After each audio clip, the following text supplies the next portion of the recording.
Hello and welcome. We are in week 3 in our summer term. And this week we're going to cover 2 chapters, musculoskeletal system. When you put it together, your 2 chapters are the skeletal system and the muscular system. See how that works?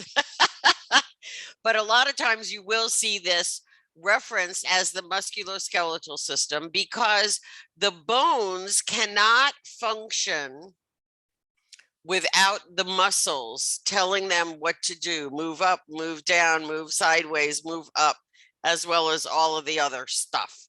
So what do you say? Let's get into it. Okay. Did you know that babies are born with 300 bones in their body, but by the time they achieve adulthood at about age 20-ish, early 20s, you are down to 206 bones. Now, where do those 94 bones go? They actually don't go anywhere. They actually merge into one. And I'll show you a couple of pictures to show you how that happens. Okay. Isn't that weird though? So the adult body has 206 bones. There are 2 types of bones that you need to understand. And one is the cortical bones, and these are structure bones, okay? So when you think about the human body, right, the structure of the body is made up of cortical bones. This is what you see when you see a skeleton, okay? Now, cancellous or trabecular bones are soft, spongy bones. And these are the ends of the long bones, okay? So you know that long bones like the clavicle, the humerus, right? The ulna or the radius, these are long bones, right? And the ends of the long bones have these soft, spongy areas which help them to connect and work with the other bones. Does that make sense? Good. All right. All right. Look at all those 206 bones, and they each have a name. Now, you will, through repetition, get used to the names. Some of them you probably already know, like the rib bones, right? You know, rib, okay, clavicle, humerus, ulnar radius, right? Your carpal bones, which is what goes wishky when you have carpal tunnel syndrome. All right. Of course, your femur, which is your thigh bone. So the fact is that, as you can see in your skeleton there, that the specificity of what bone is being discussed and or treated by the physician is very important, because we have to know what's happening where, when, how. Okay. Specificity is absolutely critical. Whether you're going into nursing, medical assisting, surgical tech, or medical record coding, you must know the specifics. Okay, so let's start at the top. Your cranium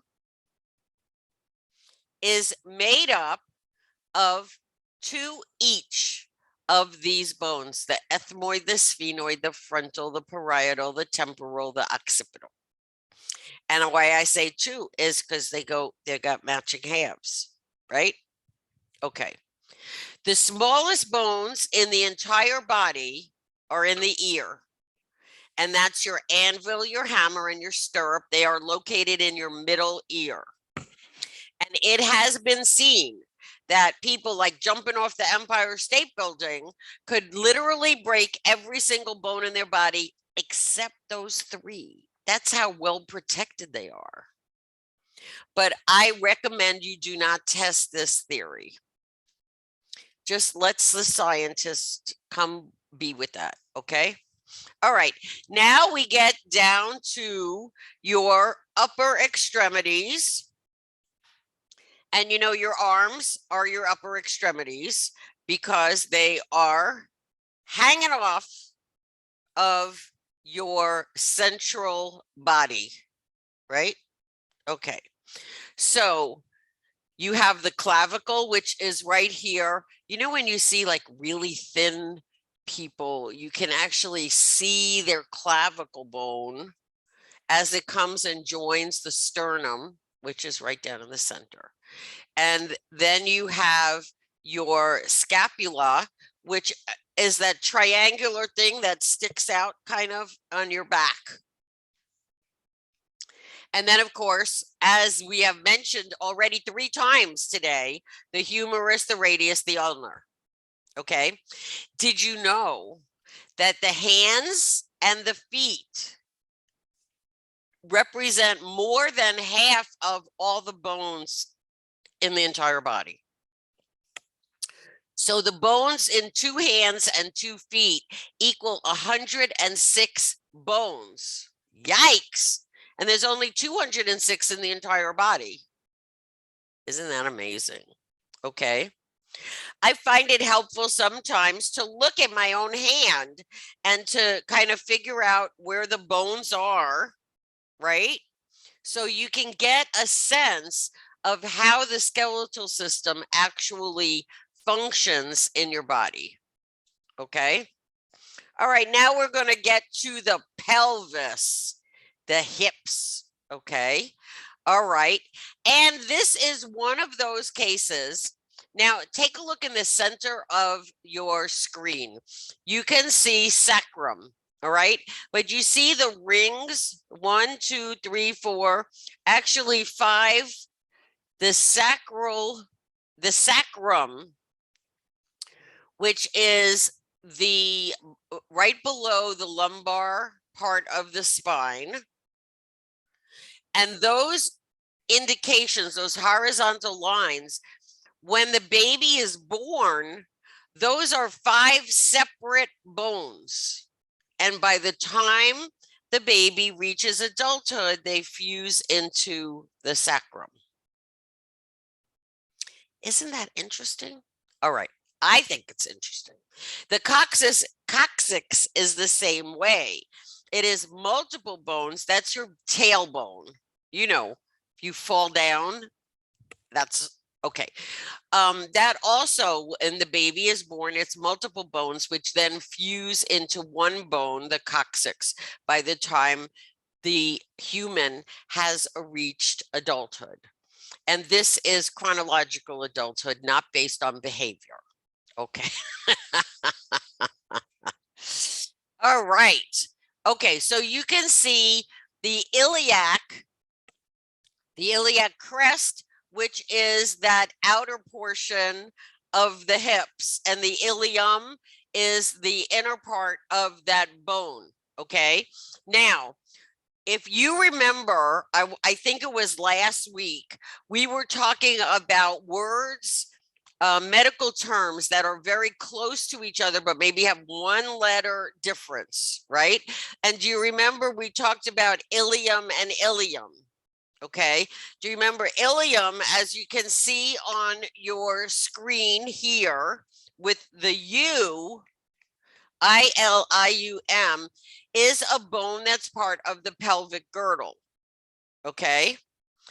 Ilium, ILIEM, if you remember, the E end, the end of the small intestine where it meets the large intestine.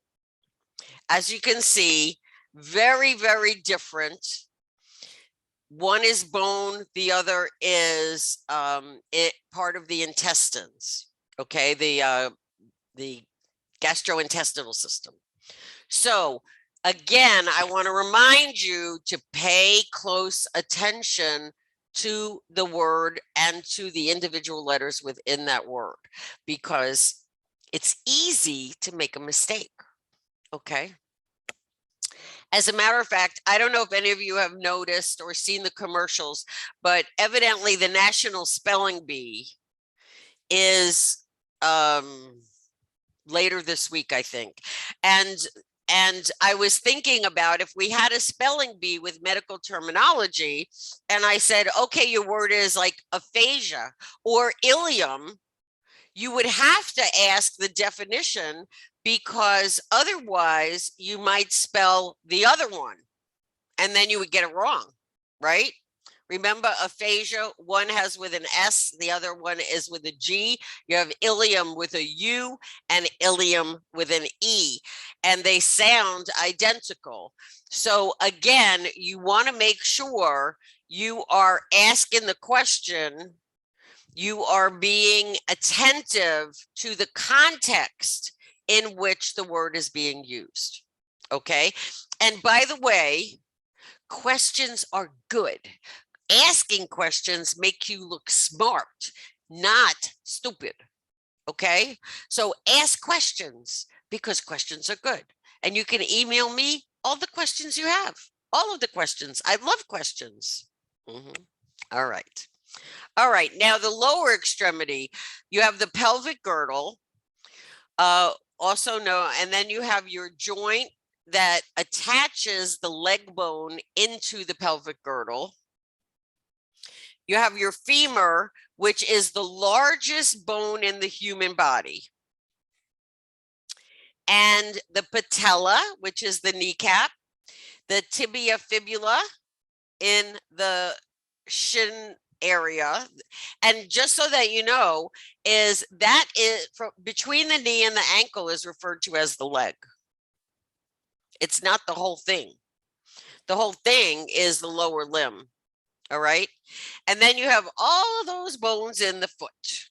Remember, lots of bones in the foot. All right. So another thing, as long as we're talking about the skeletal system, I wanted you to be aware, again, for all of you, whether you're going into the nursing program or the medical records coding program or search tech or whatever, you also need to understand that a fracture is not a fracture is not a fracture. And of course not, because based on how the bone is broken will determine the treatment plan and the healing process. Okay. So you want to make sure that you pay attention to the different words used to not only say this patient has a fractured ulna, this patient has a transverse fracture of the ulna, or a spiral fracture of an ulna. It's important. It's important to whatever job you're doing. And if you're the patient, it's important. Okay? All right. Now we're going to talk about the muscles. There are more than 640 named muscles in the body. And as I said before, they are critical to the use of the skeletal system, because just like you see when you see a skeleton hanging, I don't necessarily mean the paper skeleton that you put, you know, at Halloween. I mean, like if you saw a skeleton made out of plastic bones, you know, in the classroom or something like that, they're just bones. They just hang there. They can't move. They can't do anything for you without your muscles. The muscles is the pulley system that makes the bones go here, go there, move around. Clap your hands. Okay, that's also the nervous system and the brain, but let me not confuse you. Okay. So I just thought you'd want to know the largest muscle, as I said, is the sartorius muscle, which is the thigh muscle, which is interesting because that goes along with the femur, which is the largest bone. Okay.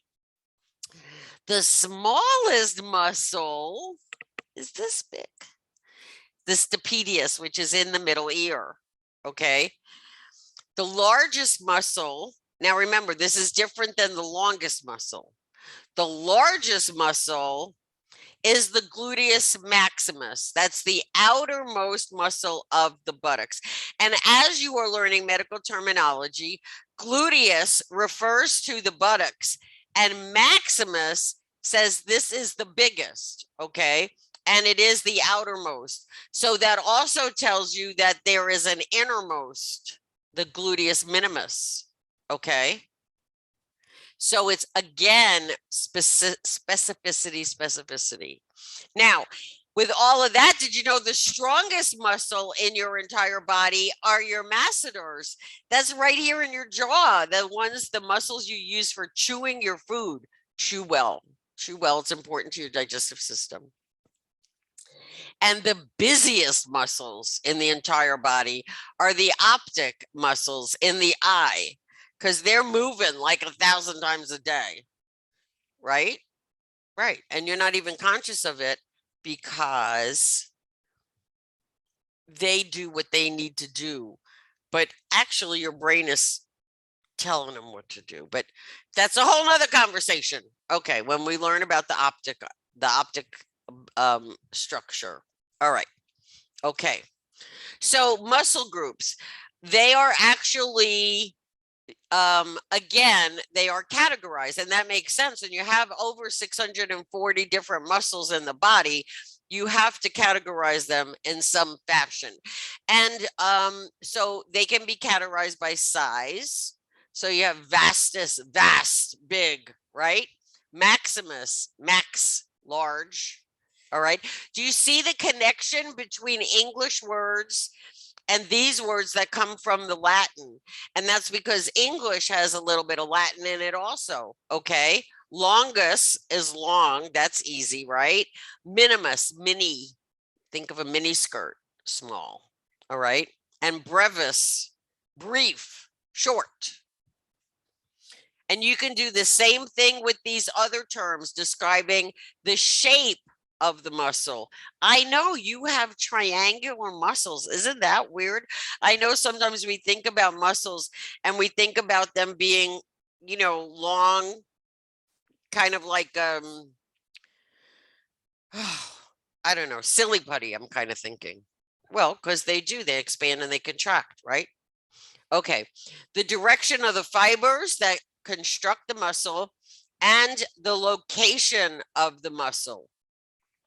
Okay, so some of you might be into bodybuilding or exercise. We all should be in exercise with pectoralis muscles. You know, guys talk about their pecs, right? That's your chest. Gluteus is your buttocks. Brachii, right here in your arm. And what you will also notice as you learn more is some of these terms also marry with other body systems. So you have the brachii, which is the muscle in the arm, okay? And then when we get to the cardiovascular system, you will notice you have a brachial artery, which is coincidentally, not coincidentally, in the arm right here, okay? So you see how once you start paying attention to the specifics, there is logic and there are things that you can use to help you remember what that means. Okay, muscle groups are also identified by their origins. In other words, where the muscle starts, it has a starting point and then a connecting point. The origin and the insertion. So the origin is where it starts. And I just said connecting point, but we actually refer that to the insertion of the muscle. And then, of course, we refer to muscles as to what they do. Abductor, adductor, flexor, extendor, levator. You could, right? Levator. You see elevator, if you put an E, levator, elevator. See, and the masseter. All right. Which is right near the mastoid bone, by the way. Masseter muscle by the mastoid bone. Starting to make sense. Orthopedics is the medical specialty that focuses on the study and treatment of the musculoskeletal system They mostly focus on spinal injuries and spinal concerns, joints like arthritis, and which is an inflammation in the joint, and of course the muscles. And with any good luck, whatever reason you have for a patient has for seeing an orthopedist, they will be successful in correcting the disorders and the deformities. Might be a birth defect of the muscular system. Now, look at all those muscles, and that's just the front. If you turn this guy over, there would be more muscles. Okay. But this is what helps the body function, have action. It enables moving. It also enables all of the body processes. Muscles are involved in your heart beating. Muscles are involved in your digestive system. Okay. Muscles are involved in all actions of your body. So treat your muscles well. And last but not least, there are different types of muscles, and this is different from the categorizations of muscles. Okay, we have skeletal muscles that enable movement. Okay, we've already discussed that. Smooth muscles are involuntary muscles, such as those within the walls of the blood vessels and the viscera. These are the muscles that work without you thinking about it. And it's a good thing they do. Otherwise, you'd have serious problems. And then the cardiac muscles, which cause the heart to contract, push blood out, and then expand to refill with blood, and then contract. Now, can you imagine if you had to seriously tell your heart to do that? You would not be able to do anything else all day.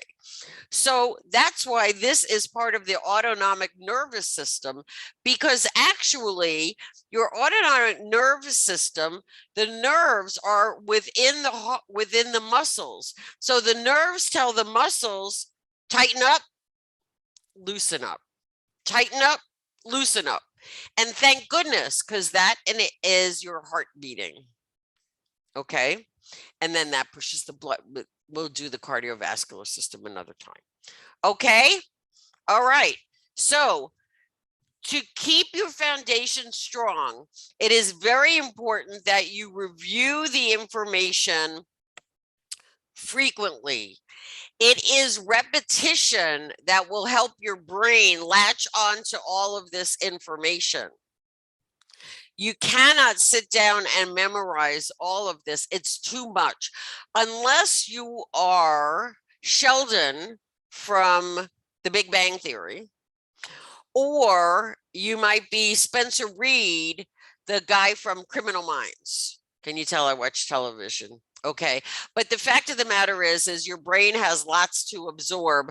And so the best way to learn this is to review, is to reinforce that. And then eventually it'll stick in your brain and then you'll know. Okay, and then you can use that knowledge for your success in your career. Okay, use a medical dictionary. Use it.